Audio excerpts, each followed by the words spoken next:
DJ, we've been talking a lot about Mike Mayock's top five. Well, we've got the answer right here. Another look at the top five backs in this year's class. And imagine we'll get to Dalvin Cook's name pretty quick here in your top five. Let's start though, number one. Number one is going to be Leonard Fournette from LSU.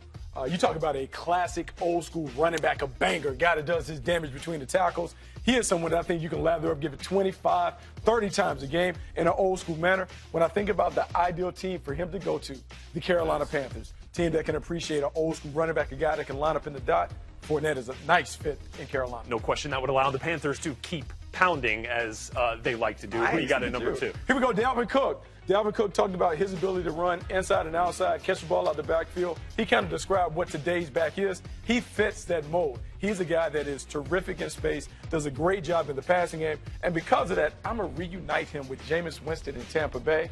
Look, Tampa has Doug Martin. You don't know if you can count on Doug Martin. Dalvin Cook, to me, in that offense, makes it more dynamic, more explosive. That means they score more points. I like it. Doug Martin suspended to start the 2017 season. At number three, we're going Christian McCaffrey, another Stanford Cardinal back there in the backfield. Look, I've talked about him. I've given my book on him. I love him. Triple threat, explosive. In Green Bay, he is terrific. He's perfect. He would replace Ty Montgomery. Gives him a little more of a true running back. I like that. And who we got at number four? Number four, Joe Mixon, maybe the most talented player at that position. However, he has some character concerns, things you have to worry about. I believe in Denver is a place where he could certainly do his damage.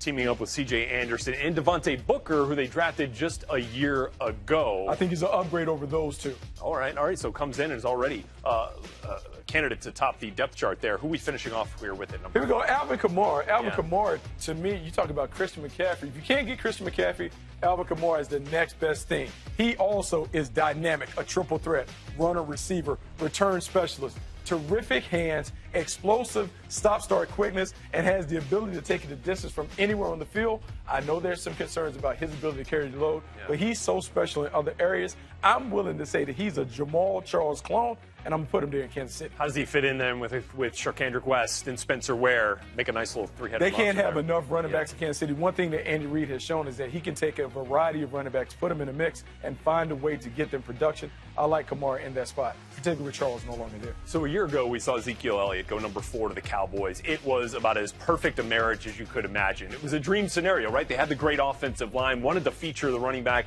Zeke ends up the offensive rookie of the year. Is there a fit here that you think could maybe duplicate some of that success in production? Absolutely, there's a fit. The fit is Leonard Fournette in Carolina. And part of this, I wrote about it in my notebook last week, was about Cam Newton needing to evolve. They need to have an evolution of that offense. So the way that it can evolve is have a feature back, a guy that can really alleviate some of the pressure on Cam Newton to be the runner, particularly down in short yardage situations.